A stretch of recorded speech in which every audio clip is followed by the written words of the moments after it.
Dumako na tayo. Oh, eto. Yari, talagang hindi, hanggang ngayon, hindi tinitigilan ni Panelo. Ito hong si Manang Aimee, mga kababayan, na dati po kinasusuklaman ng mga DDS, ngayon po, kakampi daw po nila no? Kakampi daw po ng mga DDS. So, ayun, binoto na nila. Nakapasok, mga kababayan, mga boss chief amo, sir, di ba? Ano sabi dito? Sa balita po ng News 5, sinabi ni Panelo, hindi ka umimik. Sabi ni Egup, lakas din ng trip mo. Oo, pinagtitripan ko kayo mga DDS. Sa pool ba? Sabi ni Elinorac, umpisa pa lang ba? Opo, kakaumpisa pa lang po natin. Siyempre naman, may iba pa mga pagtitripan, di kundi yung mga uto-uto. Sabi dito, nag-aaway yung dalawa, no? Hindi ka umimik.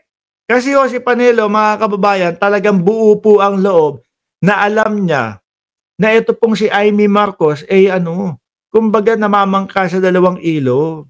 Kung saan, makakakuha mga bossing ng kung saan may mapapala, doon siya, mga kababayan. Ito, tingnan niyo po, nabuko ni Panelo si Senadora Aimee Marcos. Binatikos si dating Chief Presidential Legal Counsel. Mali naman yung sulat ng News 5 Binatikos ni. Dapat, yan. Typo lang naman po yan. Binatikos ni dating Chief Presidential Legal Counsel, Attorney Salvador Panelo, ang aniyay pananahimik ni Senador Aimee Marcos nang hindi papasukin sina Vice President Sara Duterte at Senador Bongo sa Villamor Air Base noong inaresto si dating Pangulong Rodrigo Duterte. Naalala niyo po ba, mga kababayan, si Bongo? Nandun sa labas ho, mga bossing, di ba? Nasa labas ho, mga kababayan, nung Villamor Air Base.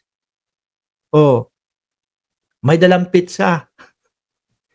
Sabi doon sa mga gwardiya, Boss, pakibigay po ito kay dating Pangulong Duterte. Dadaling ko lang po ito kay dating Pangulong Duterte. Hindi pa po kumakain yung tao. Tapos nung makita ho, mga kababayan, habang ipinipresenta po o binabasa yung Miranda rights kay dating Pangulo, umeen ka, kumakain. Mas masarap pa yung kinakain kaysa doon sa dala ni Bongo, mga bossing. Tapos biglang sabi yung mga vlogger na nasa likod niya, tutok niyo ako sa camera. Tutok niyo ako sa camera. Ito po. Pagkain po to. Sarap pagtawanan nito, mga DDS na to. Sarap pagtripan, mga kababayan ng mga uto-uto. Sabi, tutok niyo ang camera. Ito po. Pagkain po to. Pizza pie po. Request po ni dating Pangulo Duterte. Samantalang nandun sa loob kumakain. Yung dating Pangulo.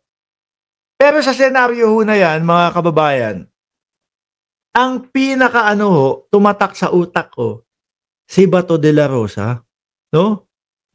Si Bato de la Rosa, si Boss Puncher, mga bossing. Bakit? Naalala nyo, mga kababayan, laging binabanggit, sinasabi ni Bato de la Rosa, ipagtatanggol ko hanggang dulo itong si Presidente Duterte. Ayan. Hanggang sa huli, kasama ako ni Presidente Duterte. Ganyan daw ho, di ba, mga bossing? Wag ka. Siya lang ho yata yung wala doon sa Villamor Air Base No? Lahat to nagkukumahog. Buti pa si Bongo, nandoon, nag-aantay, gusto makapasok, pinipilit makapasok. Pero si Bato de la Rosa, tumawag lang kay ES Medjaldia. ES, naku, ito. Totoo po talaga na may warrant of arrest. Tingin ko, alam na ni Bato de la Rosa yan, dati pa. No? Bago pa lang umuwi ang dating Pangulong Duterte. Tingin ko, alam na ni Bato de la Rosa na meron na siyang na meron silang warrant of arrest na. Kaya ayun, hindi na sumundo. Ayun, nandoon na sa Davao o kung saan man, sa secret na lugar daw. Sabi ko, boss, yes, talagang merong warrant of arrest kami, no? Yun nga, nahuli siya, no? Dito muna ako. May inaasikaso ako. Sabi ni Bato, may inaasikaso ako. No? Baka maihabol ko. Sa isip-isip ko, naku po, at least kumukuha ng mga pirma o kung ano man yung mga hinahagilap o kinukuha ni Bato de la Rosa upang sa ganoon, maihabol, umuwi ng Maynila, tapos ipresenta kay General Torre, boss, hindi nyo pwedeng arestuin ang boss ni Robin Padilla. Bakit? Kasi ito, nakalikom kami ng mga sulat, etc. o kung sa Supreme Court man, o kung saan man. Di ba? Kaya hindi nyo pwedeng dalhin yan. Aba, nagpatay ng cellphone. Pagkatapos kausapin si Medjaldia, hinahanap na po ng mga reporter si Bato de la Rosa.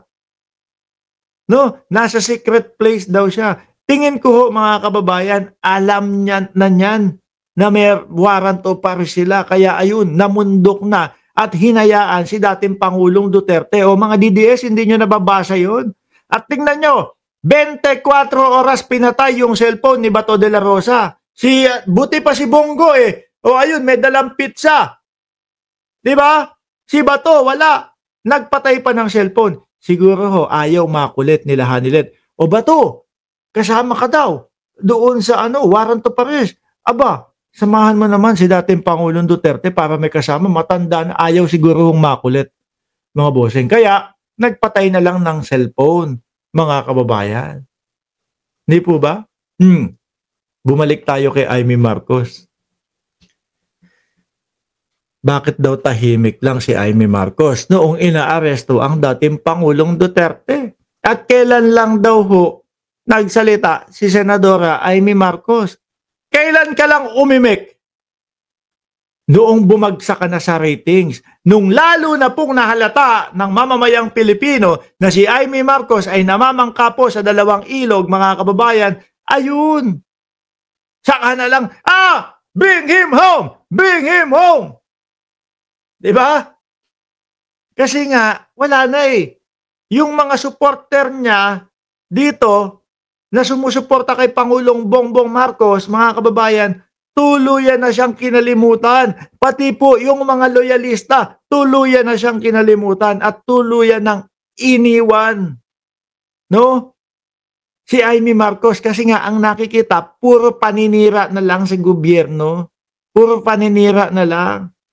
Wala naman mga katotohanan yung sinasabi, bumabagsak po ang ating gobyerno. Di ho ba? Doon ko din nahalata si Amy Marcos. Kaya, no choice. Sige. Dito na ako talaga. Dito na lang ako sa mga DDS. Wala na akong magagawa. Ba't adan? Ba't adan? Di ba? Nagpauto naman po yung mga DDS. Ay, boto natin si Amy Marcos.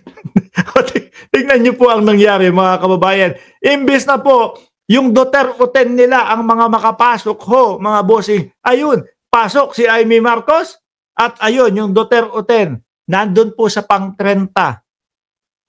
Nandoon po si Kibuloy, pang-31 at yung iba pa pong mga Duterte. Aba, pupunta pa dito sa ating channel, magyayabang pa, magmamalaki pa. Ramos, iyak ka ngayon! Sabi sa akin. Sabi ko, bakit kaya nasabi nitong iyak ako? Kasi daw po panalo daw po sila. Sabi ko, 3 nanalo sa inyo, 7 talo. Tapos sasabihin, iyak ako. Di ba? 7 talo. Yun ang ayaw na mangyari ni Panelo. Yung makapasok, yung mga hindi totoong mga DDS, tapos yung kanilang mga kandidato na 7, talo. Hindi ba? Naungusan ni Amy Marcos.